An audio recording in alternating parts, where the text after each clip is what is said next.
welcome to Getting Started with Microsoft Teams. I'm going to walk you guys through this. I have a presentation that does have all the screenshots. With that being said, let's get started here. We're going to talk about Teams, and our goals for our session is to understand what Microsoft Teams is and how you can use it in your classroom. We're going to explore the features of Microsoft Teams. We're going to gain ideas for using Teams for collaboration and communication. And so let's dive in. So you might be wondering, okay, so what is Teams and really how does it compare to Google Classroom?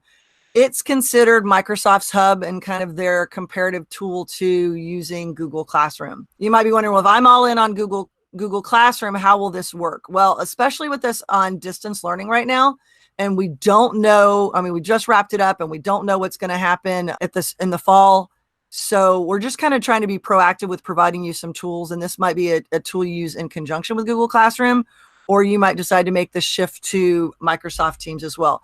The goal here was just to provide you with some information about a tool that you might want to be using. So this is my landing page, and as you can see, I've got several different ones. I'm members of ones, I've created others. And to start off, because this will be your first team, or maybe you've been invited to one, to create a team, you click join or create a team. All right, so you have option 1 here is to create a team, and option 2 is to join a team with a team code. When I choose to create a team, I've got some options.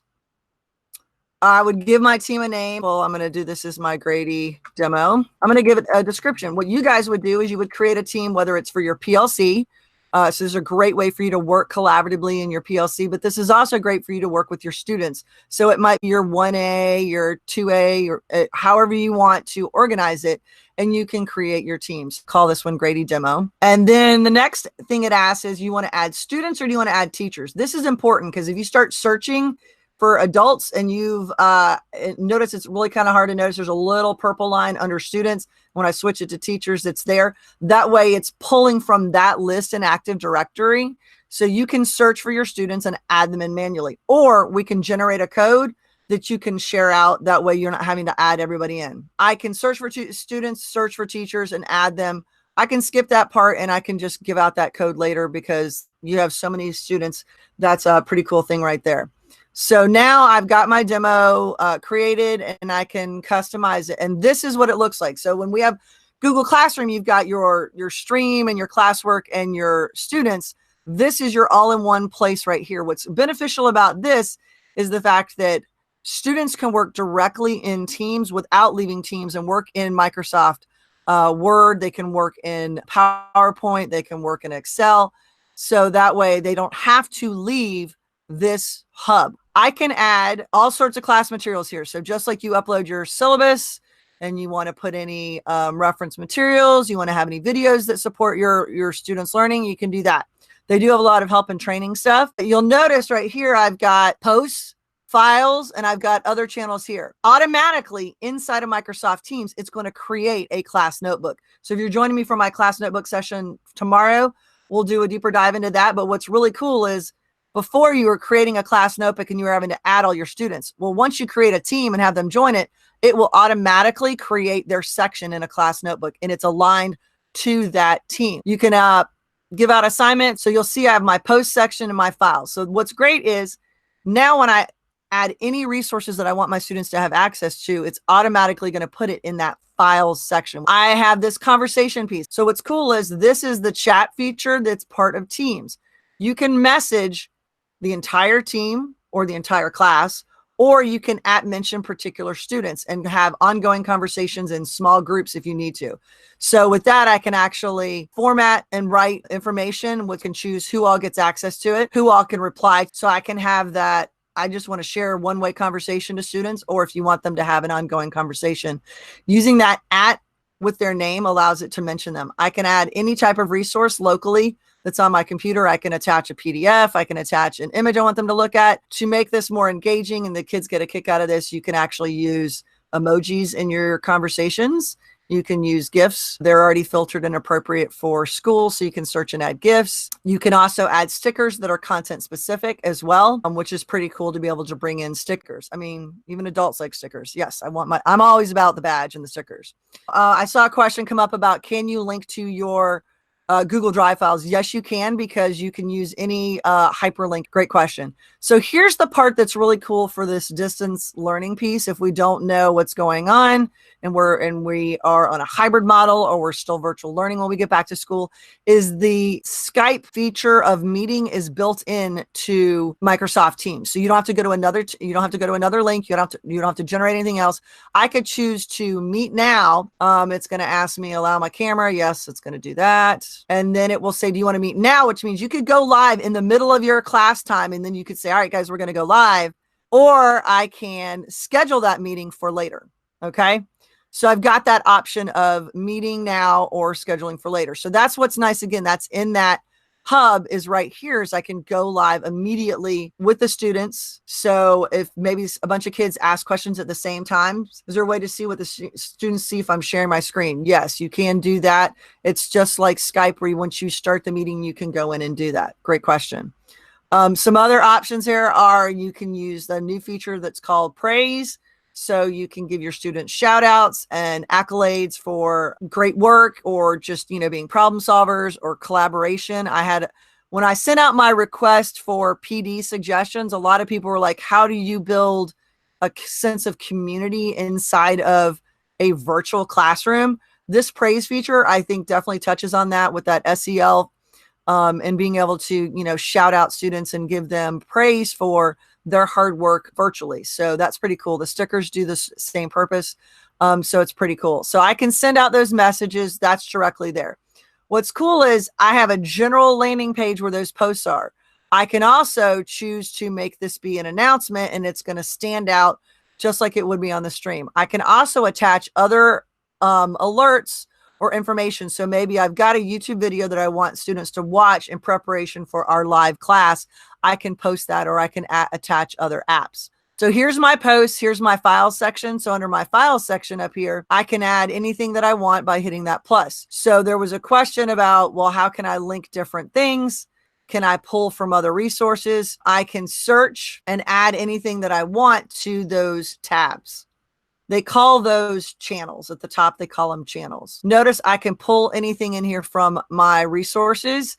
I can pull in website links. I can pull in word links. I can pull in basically any hyperlink that I want can be attached as a tab, and it works seamlessly, especially with Flipgrid, because Flipgrid is a Microsoft tool. But I can choose to do that. I can link it to a document library. What's cool is that anything that I put into the files tab, I have class materials already. Anything I put in there is view only. So if I just want kids to have access to it, or in my PLC, just have participants look at it, I can do that. And it just gives you that hub. So up here, I've got these different channels. So there's my class notebook channel. Next up is the assignments channel. So this is where you can actually push out assignments. So I'm going to look here, and so I can want to create an assignment, and here I can create a quiz, or I can create an assignment. When I choose to create an assignment, I've got an assignment or quiz, or I can pull from an existing. So I can copy and paste from different assignments. So I'm going to choose assignment here, and I appreciate the questions, and please drop them in the chat if you have them. So if you'll notice, I'm going to give my assignment a name. So this is my demo assignment. I'm going to give my instructions. Notice I can add a category. So I can do categories, which helps me filter by unit 1, unit 2, physics, certain science topics. Whatever you want to do, you can do a category, which will help them find their resources. I can put my instructions. I can add resources. There are point values you can add. You can add a rubric. I can assign it to my classes. I can copy it to multiple classes. I could drill down to certain students. I set that due date and so forth. So I can choose to assign that. The other cool thing is that I can add different channels and different apps that I want to have access to. So I can link to other tools, and I can go down here to this app section and choose to add them and search for different ones that you want. So if you know that you're always using Nearpod or Quizlet or Edulastic, you can link those apps to your team so that they're inside of your team. So that makes it a little bit easier for me to have access to it. So I can add different elements that I want. There's my chat. My activity is going to be in the alerts if someone's messaged me. So once I've created one, so I created this grading nights one, and if I want to manage it, I'm going to go to the 3 dots here, and there's my options.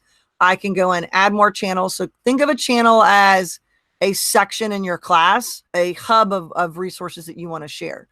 To add members, I can do that here. I can edit my team. I can upload my own custom avatar. They give you some avatars here you can choose from, which are cute. But I wanted to upload my Grady logo there so that it would stand out as one of my Grady, that it was a Grady class. So I'm going to go back into that Grady high school class that I did. And I'm going to go over here to the 3 dots. Anytime you're looking for any settings or any things you want to change, you want to go to the 3 dots and you can go in here and you can manage some things. Okay. And I can go in here and I can manage team. And when I go to manage team, you'll see that I'm the owner, but I want to go over here to this settings tab. This is where I can find, and again, I've screenshotted all of this and it's in the presentation. How did you add the Grady logo? I just uploaded it. I saved it locally to my desktop and chose to upload it. The first option here is that you can upload a picture. I can set the members' permissions, guest permissions. So technically you can't allow guests, like for example, maybe you were doing a lecture and you didn't necessarily want your administrator to be a member of your team, but you wanted them to be able to pop in. You can allow that so they can come in and check out what you're doing. You can turn off the @mentions, but this right here is that team code. This is really important. If I generate a team code, this is how I can have you guys join my class. The great thing is all I did was create my team. And now that I have this team code, anyone that I gave that code to can join. I can reset it. I can remove it if I want to. So right now I could go full screen and say, all right, guys, there's our code. So as you notice, this is similar to Google Classroom, that you've generated a code and they can join. That way you don't have to manually enter everybody's names, because if you've got 25 to 30 kids per class with so many classes, that would take you a long time to add them all in. So this is a great option. A couple other things that you can do is you can turn on or off the emojis or GIFs if you want to filter that, or turn that off if you don't want them to have access to that, because you know your learners best. And you can choose on who can add tags, because they might want to add tags based on assignments or activities that you're working on. So I uploaded. I can change my picture from here and just choose to upload under team picture under settings. If you wanted to do a different logo for each of your classes so that they're distinctive, you can do that as well. Questions so far? What are we thinking of Teams? I'm just curious how many of you guys had really even looked at Teams before. The goal of this session was just to provide you an overview, because I have a lot of people that have said, I've heard of Teams, but I've never even logged in and looked at one. I've never created one. I've never participated in one. So our goal was to, give you that overview and give you the opportunity that you can explore it on your own. I think it's a little bit more organized once you set it up the way you want it. Okay. And the fact that you can have everything be in one place. And depending on who your learners are, but I can add all these different apps in here that students will have access to automatically instead of having to go out of it. And there's a number of ones, and then you can also add custom ones as well. But there were apps on here that I've got some homework to do, because I need to explore what they are, because I'd not heard of them. They are all different kind of interesting tools and resources in here that you can automatically link so that your students have access to it. The benefit is it's a hub, it's a one-stop shop that you can even work inside of Teams without having to leave. So I can actually have a document in here that students can be working on in here. They don't have to go anywhere else. Our goal was to understand what Microsoft Teams is. We explored the features of Microsoft Teams. Hopefully you gained some ideas of how you could use it for collaboration and communication with your students.